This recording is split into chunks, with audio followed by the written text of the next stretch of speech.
Formal lang nagsampa ng reklamo ang whistleblower na si Julie Patidongan alias Totoy sa Napolcom kaugnay sa kaso ng nawawalang mga sabungero. May panibago naman siyang pasabog matapos niyang pangalanan ng 14 na aktibo at dating pulis na sangkot sa kaso. Si Ryan Lesiga sa report.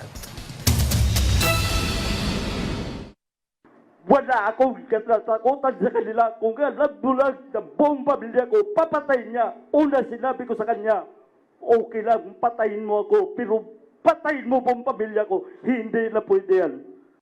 Yan ang matapang na pahayag ng whistleblower na si Julie Patidongan alias Totoy nang magsampa ng kaso sa Napolcom.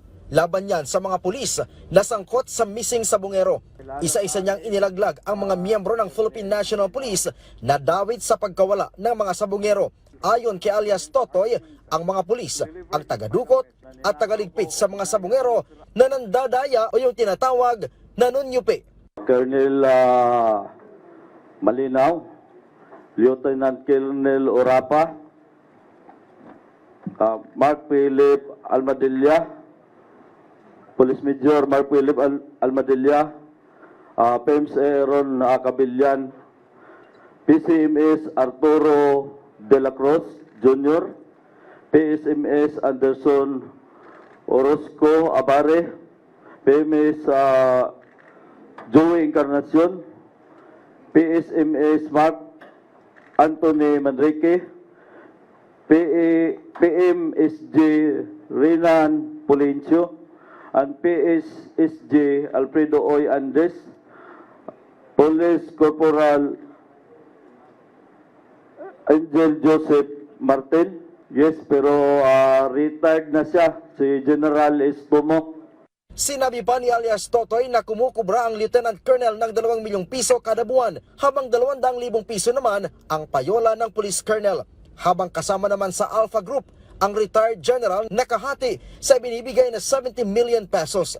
Itong mga pulis na to, sila ang kumukuha ng mga missing sabungero galing sa farm.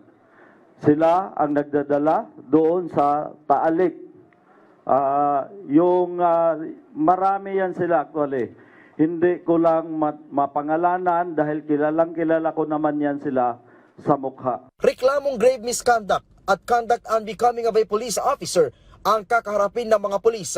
Ang penalties noon, ang pinakamababa ay suspension, ang gitnang penalty ay demotion, ang pinakamabigat na penalty doon ay dismissal from the service. Dagdag naman ni Attorney Rafael Calinisan, tatapusin nila ang kaso hanggang sa paglalabas ng resolusyon sa loob ng 60 araw. Nagsampa na rin ng kaso sa Napolcom ang ilang kaanak ng missing sabungeros. Bitbit nila ang pag-asa na makamit ang hustisya na naging mailap sa loob ng 4 na taon.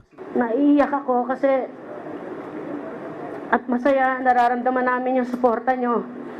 Sana lahat kayo huwag bibitiw. Nilino naman ng PNP na 12 na lang mula sa 15 pulis na sangkot sa kaso ng sabungero ang hawak nila dahil ang 3 sa kanila ay naalis na sa serbisyo. Ryan Lisiges para sa Pambansang TV sa Bagong Pilipinas.